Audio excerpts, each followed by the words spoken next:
I am Selina Reyos. I'm 17 years old and I live in Duchesne, Utah. Well, we just moved into a kind of a new house. We've been there for about a year up in Talmadge, and my mom recently got remarried and it's been really good. So I have one brother and I have four sisters, and we all just live in our little house. It's a nice house.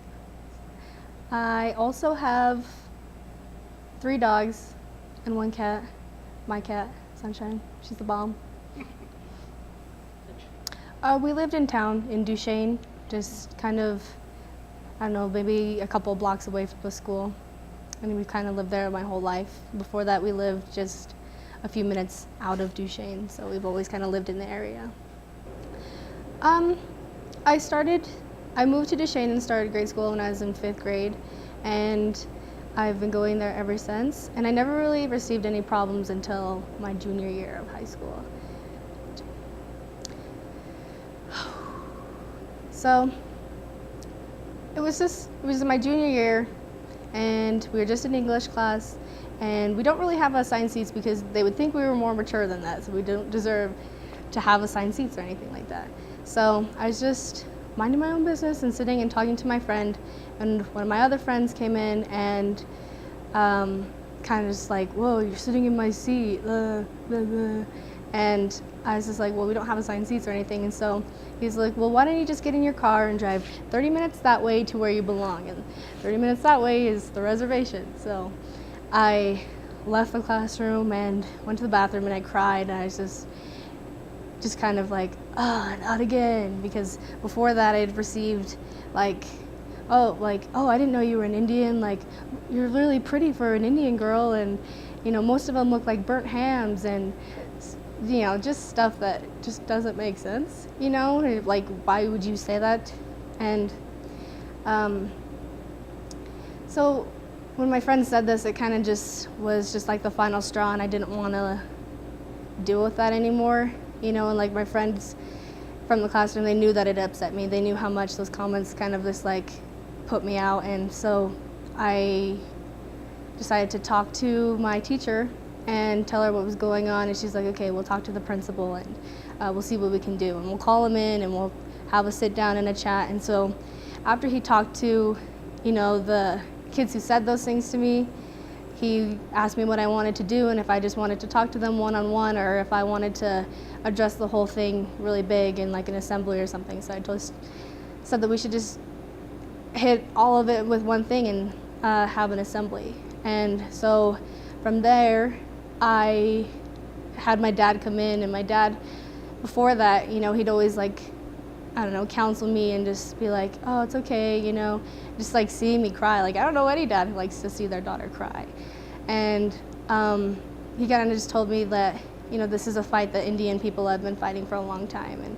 And it kind of seems like in a small scale, but, my siblings get it, and we get it at school, we get it at church, So it's just not something you want to deal with. So my dad came to the school, and we sat down with the principal and the vice principal, and we planned out an assembly where we just talk about how the school and the area surrounding, the reservation kind of benefited from the reservation being there, and how we've always kind of lived side by side with each other, just kind of the history of how the reservation got there. And what I talked about was, seeing more than just the person. And I talked about how people are kind of like icebergs, and you only see the 10% that's on the surface, and the rest, like the 90%, of like what that person is, their history, their family, everything that they like and what they are is below the surface. And it's, I don't know, it was more than, for me, it was more than just being seen as just the Indian girl. Like, my friends would call me, oh, hey, there's a Native American, and I didn't want to be known for just that, and like, I love, learning about my history, and I love, being a Native American, and, like, being who I am, but I didn't want to be seen as just like, oh, just leathered and feathered, and, I don't know, I didn't want to be just Pocahontas or anything like that. You know, I wanted to be Selina, and I wanted to be a student and just kind of the same as everybody else, but still be different at the same time. So that's what I talked to them about. And after that, I got a lot of positive feedback from, you know, students and from my faculty, from the faculty there, and from the community. Like, I had a newspaper article written about me, and yeah, and then from there I just go to other conferences and talk about that and do the same presentations. Yeah. I feel like I've learned that, you know, people will see what they want to see.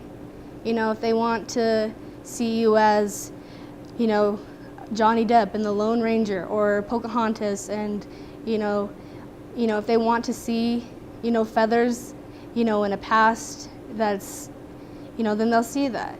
You know, but if they want to see you as a successful person and a student and a friend and an equal, then, you know, they will. And sometimes it can take a bit of convincing on your part, but I think for the most part, people want you in their lives, and they, you know, want to learn about you. Then, you know, they will. You know, throughout school I have like a great support system. I have great friends, you know, and one of the kids who said some of the stuff to me, you know, he's my best friend, you know, so even after that, they just, you know, you can start relationships in, you know, all types of places. You know, they'll see what they want to see.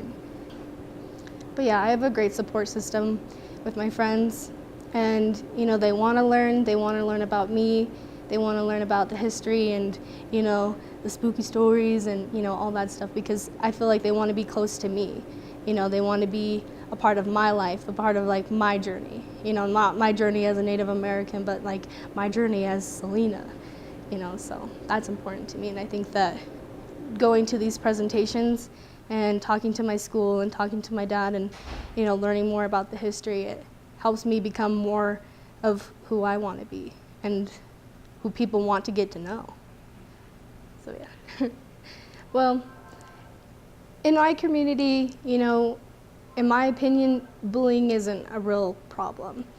And we live in a really great community. Everybody really gets along. You know, it's a close-knit, and it's good. It's a good place to live.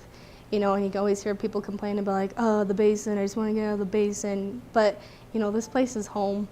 And, you know, this is where your family is. This is where you started. And, you know, besides the comments that I had last year, it's been a great experience.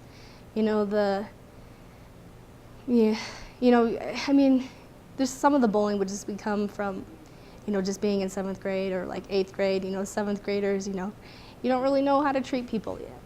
And I think that's really just what it comes from. That's the basis of it. I think just being a teenager, you know, how it comes with its own struggles. And I think I'm not an old person yet. So I don't really know like what it is to like look from like an outside perspective. And, you know, from what I've seen, it's just kind of, you're still trying to find yourself. You know, and a lot of adults, they still like need to find themselves and try to understand, you know, where they're going in life. And, you know, and then in high school, you know, you have people telling you you have to figure it out all, you know, you have to just start working on it, you know, you have to, you know, apply for colleges and get all your applications in, and that's all good stuff, you know, but, you know, you're still trying to focus on not being an adult yet. You know, you still want to be a kid. And, you know, kind of throughout my experiences in life, I've, you know, just been told like, you don't have to grow up so fast. You know, you can still be a kid. And, you know, and I think that we're kind of just, as kids, as teenagers, as just like the little guys, you're kind of just put in adult situations where you don't really know what to do.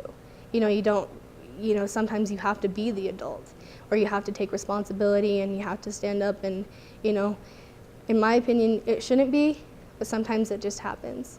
You know, so I think that just to have, you know, you may not always get support at school. You may not have a great, you know, friend support system like I do, or, a great family thing. So if you could just be that kind of support system for anybody, if you could just look at somebody and be aware that they're going through something or they're feeling something, and you can be there for them or just smile at them and tell them like, hey, have a great day, then that's pretty good. So, I think that my ultimate goal would just to be a happy, good person. And it seems kind of just simple, but, with everything that life throws at you, it can kind of be hard. You can kind of get caught up in, everything that's bad. And my New Year's resolution was just to be happy and don't worry, and, everything else would just be okay. So, I want to go to college and I want to have a family, but, I don't have to have money. I don't have to have big fancy house or, material things to be happy. I happy being with my family and adventuring with my friends and hiking and backpacking with my dad in the summer. That's where I'm happy. And if I can have those things, and then not have to worry about, I don't know, whatever adults worry about, then that would be good. So, as I get older and I'm preparing to go to college and I'm preparing to, start a life on my own, those things and those worries start to become more prominent. But I still have to remember okay, you can still go hiking, you can still, have those little joys in life, and that's my ultimate goal, is to be happy. Well, church is, for me, it's always been a positive thing. It's always been there for me when I need it. It's awesome. It's a beacon of hope and everything that, that I need to, get me through the day or just get me through a hard time or anything. So I look back at that, and then you see something that you're okay, that's, what is that? What's going on? And then you have two options. You can say something about it, or you can just take it. And through all my experiences in life, which is not a lot because I'm 17, but with my experiences with race relations and stuff like that, I've always kind of just taken it, but recently I've decided not to, and so, and I've got that just from being around my mom a lot. I think it's just okay, I'm gonna fight now, and so with my experiences at church and at school, whether even just the negative ones, we just take it head on, because as at church you're supposed to accept everybody, and everyone's supposed to feel good, and so that's we're gonna feel good, and we're gonna do what we have to feel good. Kind of just the message that I had during my presentations and at my school, and what I've talked to my dad about, is just that Indian people are more than just Indian people or what you see in the media or in movies or anything like that. We're a modern, successful people, and we have a lot of goals. We're just as hardworking as anybody else, and for me, I've grown up in a great community where I've seen Indian students go off to college and become great people. And I think that we can kind of, as a people, as my people, as me, just kind of get lost in the image that we're just forgotten, and I don't want to be forgotten, and it's just, for me, my most, message I just want to get across to everybody when I do my presentations is that, just notice what that person is, notice more than just, the skin tone or, the sports that they play or, whatever else, just get to know that person because you want to get to know that person. Yeah. I would have to say that I have two role models. One would be my mom, because she's a fighter and she's just so strong, and, we've been through a lot of hard things, and she's always, done what's best for us. And that's just, I don't know, the biggest example of love and just endurance that, that I have ever seen.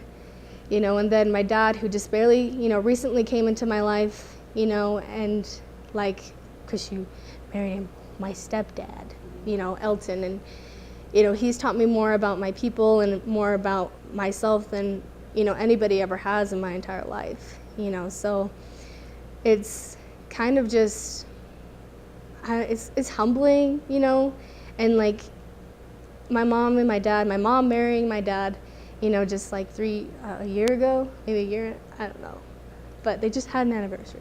So 2 years ago, maybe. And, you know, it's just been a great thing for everybody, you know, so my role models would be my mom and my dad.